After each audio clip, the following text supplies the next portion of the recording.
I'm really excited about this particular video because at the end of this video there's going to be a giveaway for 2 of my amazing subscribers, and yeah, it's an exciting one for me. So in this video today we are going to be talking about how to build structure for your fashion business. This is something I believe that most fashion designers struggle with, especially the ones that are just starting up. They feel like, okay, everything is scattered, I need to be big first before I arrange what I'm supposed to arrange. But yes, you should start building your business structure right from the beginning. So in this video I'm just going to be telling you the steps to take on how to build structure for your fashion business, and also there'll be a giveaway for something. I'll be giving out something that is going to help pertaining this topic. So if it's something you're interested in, keep watching this video.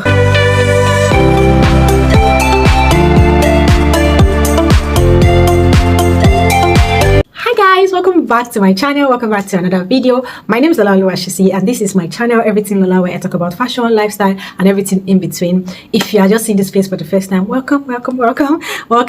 Thank you for joining the family. And also I have a sewing channel where I do strictly drafting, cutting and sewing tutorials there. If you're interested in that, if all of this is your vibe, you want to check out that channel. The name is Lola Oluwashisi, and also stick to this channel. So without wasting any time, this video is going to be a very quick one, and like the title states, I'm going to be talking about how to build structure for your fashion business. This is something we lack, so many of us lack, and this is something I had to learn the hard way, and I don't want you guys to learn the hard way. From the beginning, you should start putting a structure to your business. Don't wait till you start employing people. Don't wait till your business becomes so big so that you won't miss it. So let me just explain something. Let me paint this scenario.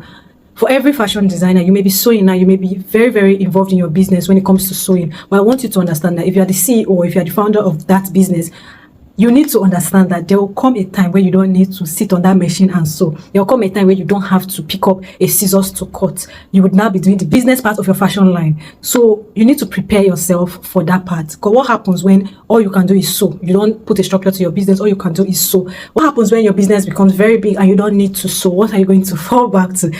Once you place a structure to your business, you would be able to oversee everything when it is that time or when that time comes. I'm just going to give like 3 steps to building your fashion business structure, to building a structure for your fashion business.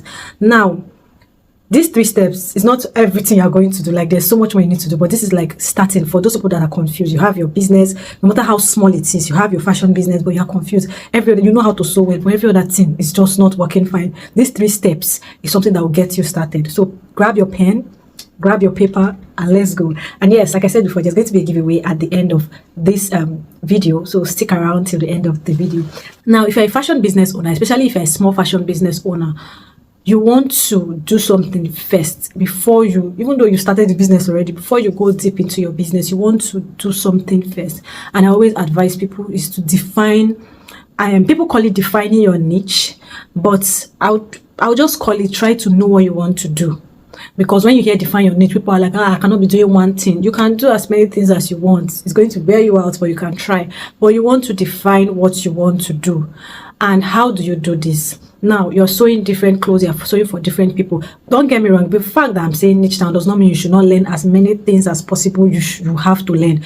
As much as your brain can carry, learn them. The difference now is if you want to get so much money in the fashion industry, you don't care about like building a brand, building a global brand. You can just be sewing for everybody and anybody, and you get your money. But if you are looking into making money and also building a global brand, you want to be able to carve your niche, you want to be able to carve your client base and know the kind of people you want to give your products to. Now, the first step you want to take is to write out about your client base. So you need to know first, who do you want to serve? I'm going to use myself as an example. Maybe I'm a female tailor and I make maybe wedding dresses and dinner dresses. I'm going to put it there. I make wedding dresses and dinner dresses. Next thing you want to now do is focus on the demographics. You want to know, okay, what age group to what age group. The earlier you know that you cannot sew for everybody, the better and faster your business would progress. That's what I tell people. You can't be everybody's tailor, so you have to carve your niche. You have to carve your client base. So after putting out whatever you make, whatever you sew, if it's meal wear you do, you're going to write it down. Next thing you want to do now is focus on the age. What age to what age do you serve? Is it that if 1-year-old child comes and I want to make clothes for my baby, you sew? If 100-year-old person is doing birthday, you sew? carve your niche. You have to have an age group to help you to reach your clients easier, because if you have a client base, or if you have a plan for your clients that, okay, I serve 20 to 70-year-old clients, I'm just giving an example, then you will now know that, okay, this is where I'm going to find my clients. If you are just everywhere, finding clients is not really going to be easier for you, because you'll just be searching everywhere. So at the beginning, you can do everything, but the earlier you find your parts, the better for you. Now, after putting down their age, you can now put down, like, maybe I serve, I make female dresses. First of all, if you're saying you make wedding dresses and you make dinner dresses, you have to now serve the people that wear dinner dresses and wedding dresses. You can't say you make dinner dresses and wedding dresses and you're saying your client base is 50 to 90. Who is wearing dinner dresses and wedding dresses from 50 to 90? There may be people, but very little amount of people. After deciding what you are making, who you are making for, you now put the age group for who you are making for. Now, the next thing you want to focus on is the kind of places you want to see this client. So are you focused on clients from Nigeria, from Lagos, from US? Write down every part, and you cannot write down the whole world, because the whole world cannot solve it. It's not possible. It's not. Even the best of the best designers don't have clients from the whole world. So you have to have it out there. Write it out. Do you want clients from Canada? Do you want clients from US? Put it down there so you can know what you are working with. I hope you understand. Then the next thing you want to do, this one is a bit, I'm a bit skeptical about this one myself, but educational background of the people you want your design on. Do you want your design on just anybody that will not be able to body your design, or do you want your design on people that will be able to body your design? Just narrow them down. So that's what the first step is all about. Okay, writing the kind of designs you make, the age group you want to serve, the people you want to serve. Is it female? Is it male and female? Just write it down. That's the first thing you need to do. Now, the second thing you need to do after you have done this, you need to understand what your business, who your business is serving, basically. So after understanding who your business is serving and writing it down, next thing you want to do is take care of your SOP. And SOP simply means your standard operating procedure. No business is too small to have a standard operating procedure. No matter how tiny your business is, make a tiny standard operating procedure, and you can hitch it up from there. You can hike it up from there after doing that. So standard operating procedure basically is how you want your business to run.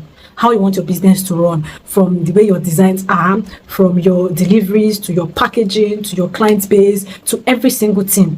You now have to start writing it down little by little. So I usually advise that if you want to do that, you want to start with, especially if you're a small business owner that does not really have people working for you yet, you want to start with organizing it in a very small way. This process or this step is just basically organizing your business. No matter how small it is, organize it the way you can. So you want to focus on your packaging. You want to focus on how you interact with your clients. You and your client's communication, how is it going to be? Do you have somebody that will be answering the messages?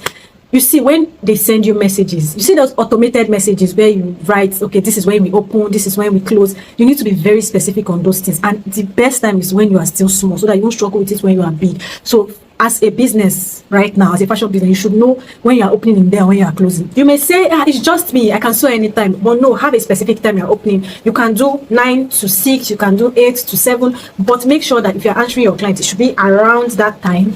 That's what putting a structure to your business entails. So your opening time, your closing time should be stated clearly on your bio or wherever you use for your business. And the next thing you want to do is, under the standard operating procedure, is very important. This is something I do and I did that really helped me now. Before you start employing people, your business should have a way it is run, right? You should know that, okay, this is how I make my skirts. When people see your skirt, if your business is Mebel Couture, know that when people see Mebel Couture skirt anywhere, it is the same everywhere. So you want to now create I like to call it a pattern Bible. You want to create a pattern Bible for yourself, and this is going to just write out, you're going to write out in this pattern Bible exactly how you make all your clothes. Nobody is going to steal it from you. Don't be scared. So that when you start employing people, you give them this thing to read for 2 weeks, 3 weeks, 4 weeks. They should read it and digest it before they start working for you, before they start cutting for you, so they know how everything is run by you, or how you run your business basically. So there's a lot to talk about under the standard operating procedure, but I'm just going to keep it for maybe another video that will be longer, because I don't want this video to be too long. Now, after you are done with your standard operating procedure, the next thing now you want to focus on is your pricing. And I know many people have issue with this particular part, which is pricing. I plan to do a detailed video on how to calculate your pricing, how to do your pricing and everything as a fashion designer, but this one should also be automated. I see people coming into groups to say,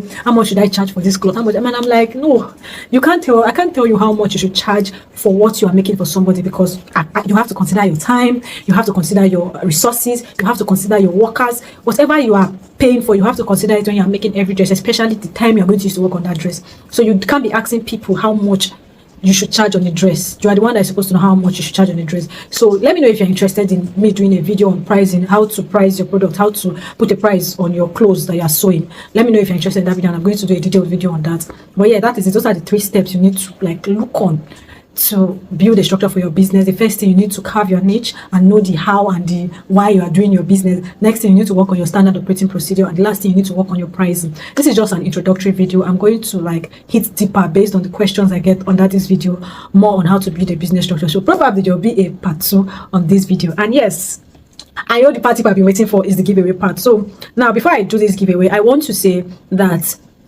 organizing your business can be very hard, but there are some things that are already there that would help us make it easy. So I have this book. This is the book I'm going to be giving out, and I'm giving out 2 of it. The book basically contains, let me open it and show you.